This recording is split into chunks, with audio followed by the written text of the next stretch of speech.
Welcome back to Kairos Conversations. Today, we're going to be looking at that famous passage in Ephesians chapter 6, the armor of God, and we're looking at that very first imperative, which is normally translated, be strong in the Lord, but some translate it, be strengthened. What difference does that make? We're going to look at the difference today.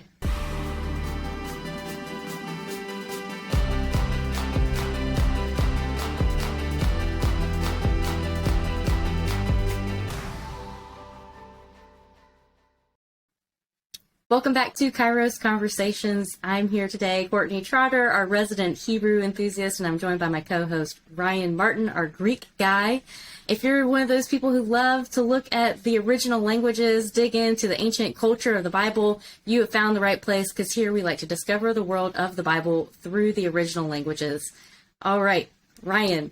So we've kind of given a little bit of a teaser. We're going to be looking at that first part of Ephesians chapter 6, verse 10. What is the issue? And I already mentioned there are different translations. So just kind of lay out that issue for me real quick. Absolutely. I mean, I gotta think back to Awanas or VBS or whatever. I mean, what a great verse. Be strong in the Lord and the strength of his might. Most translations say that. Here, let me pull up a list here of different Bible translations dealing with this. This is Ephesians 6, verse 10, the beginning of this armor of God passage. And we see the King James, the ESV, the NASB, NIV, NLT, all kind of have that same be strong, be strong, be strong.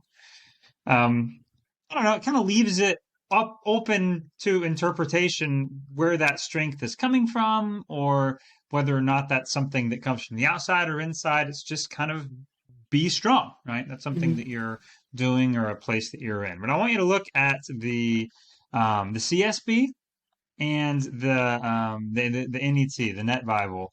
Both do something different. They both say, be strengthened in the Lord, which has kind of a different feel to it in English. But they're both translating the same Greek word, and neither of them are crazy, which we can look at in a little bit. But yeah, be strong in the Lord or be strengthened in the Lord. Yeah, okay. So we've seen there are a couple of different translations that are kind of the outliers to that. And some of them might not be your most word for word situation going on. Like if people love an NASB or an ESV because it's so word for word, it seems just a little different. It might not be a translation that they normally would pick up first on their shelf. So what's going on with the grammar, and why does the CSB and NET make that choice?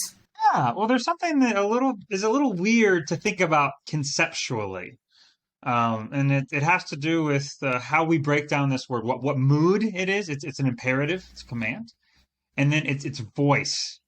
It's what we call middle passive, and that leads to some interesting translation decisions. Just because English does not have the exact same kind of functionality in its language.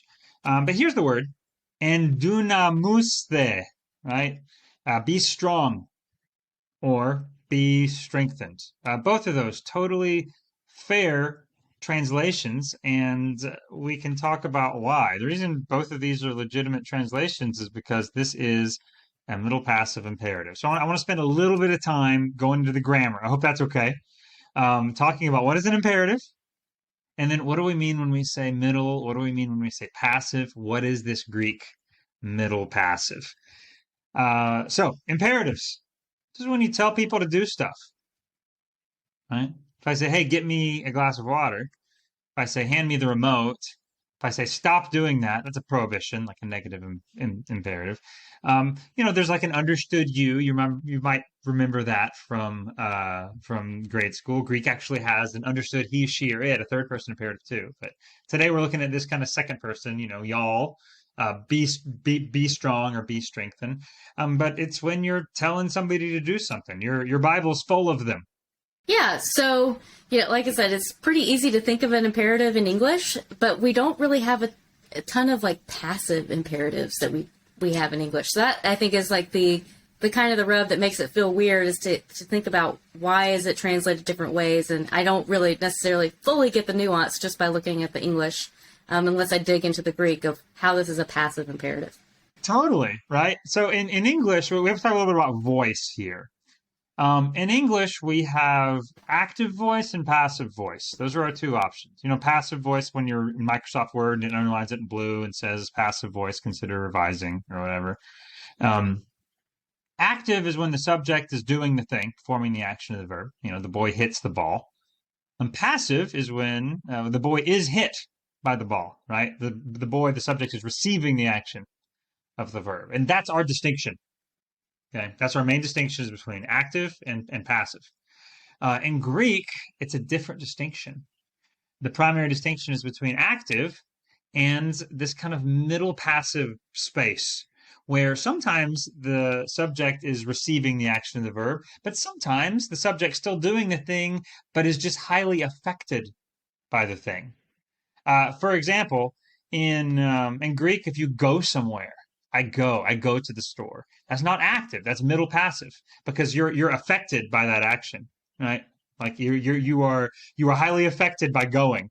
And it's weird to think like, well, going is active in English. Yeah, I know, but in Greek, even if I go to the store, even though I'm doing the thing, it's still on the other side of that fence because I'm affected by it. So this word here is on the other side of that fence. It's in that middle passive space. And that means that as long as the subject is very affected by it, you could read this as kind of the subject is still doing the thing, or the thing is being done to the subject, i.e., like be strong to where, yeah, you're affected by that, but you're still the one who's doing it, or be strengthened, which implies that somebody or something is strengthening you. Both are totally reasonable ways to read the Greek. Yeah, because it just is so different with that middle passive distinction. And you gave the example before we started recording here of like one imperative that's kind of like that is saying like, go get your hair cut, right? Because you can't cut your own hair, but you're going to have someone else do the action to you of cutting your own hair. So it has that kind of like I'm doing something, but I'm also having something done to me, right? Exactly. Like, I mean, you see almost like a paradox in your head. Like if it's the middle one, if it's like be strong, okay, like I can see how I could maybe do that. Like go to the store. Like it's something that I do that affects me. But if it's that passive one, if it's be strengthened, it almost brings about like a paradox. Like what? You're telling me to do something, but that something that is I'm not doing is done to me. Like that's crazy. But then exactly, like go get your hair cut. That's an imperative. Like if my wife says, you look ridiculous, go get a haircut. Go get your hair cut. Yes, she's commanding me to do something, but that's something that is done to me. And that makes perfect sense to us, right? So, does that be strengthened make sense? Yeah, I think so. I think it does make sense, at least as an option. And that's all I'm saying so far. We'll get to kind of what I think, but so far, I think both of these are totally reasonable. And just while we're talking about kind of what's at stake here, we have these like divine passives in the New Testament. Even if you don't know Greek, you might have heard about these before. These key places in the New Testament where there's a passive verb, but the agent of that action, the one who's doing it, is not given, and we just kind of assume like, oh, that's God. That's God doing that, and this would be one of those, right? Like be strengthened. We would assume that the God is the one providing that strength. So that's more of a theological thing than a grammatical thing. But that is kind of what's at stake here. Does this be strong have that flavor of, hey, this is something that God is doing to you? Right. And so does like what follows after this verb, does this help us determine which one is a better option, a better translation for us? Yeah, it does for me. That's kind of where I fall. Just put my cards on the table ahead of time. I like that NET and that is it CSB? Is that right? That say be strengthened. I like that. I think that's better, even if it sounds a little awkward in English. And the reason that I like it better is because of what you just said, Courtney. What comes after it? Be strong or be strengthened. Where? In the Lord. This is what leans me in this direction. Now, in Christ, in the Lord, this is something that happens all over Paul, right? Lots of great books written about this. Michael Gorman is really good on this. If you want kind of like the in Christ language, Union with Christ is the name of that book.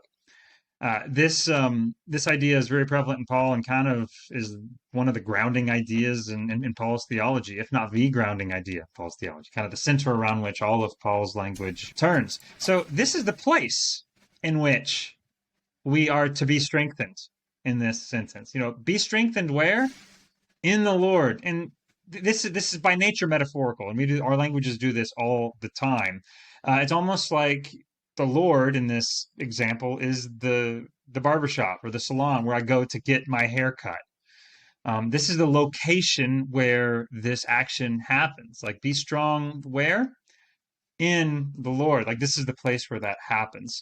So the idea here is this is not something that happens on our own. Rather, we are strengthened, right? And even the phrase that follows that, as I pulled this back up, be strong in the Lord, and kind of at the same level of discourse, in the strength of his power, right? So there's no doubt where the strength is coming from.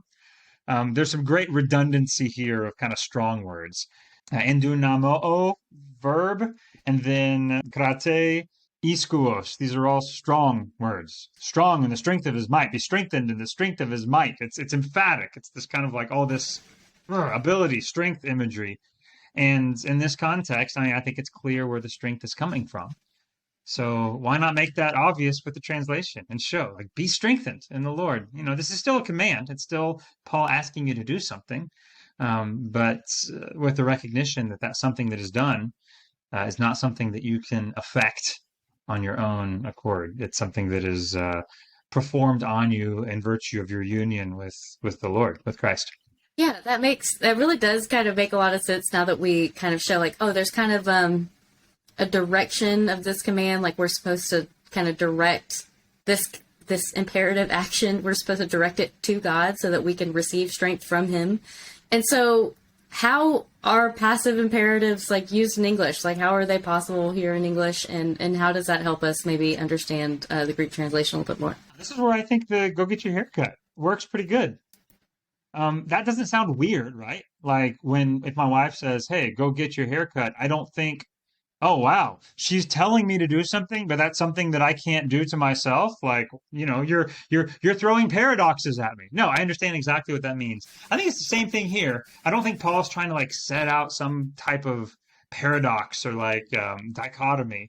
I think this is very natural in his theology, that his imperatives, that what he tells you to do is kind of nestled in the reality of our union with Christ.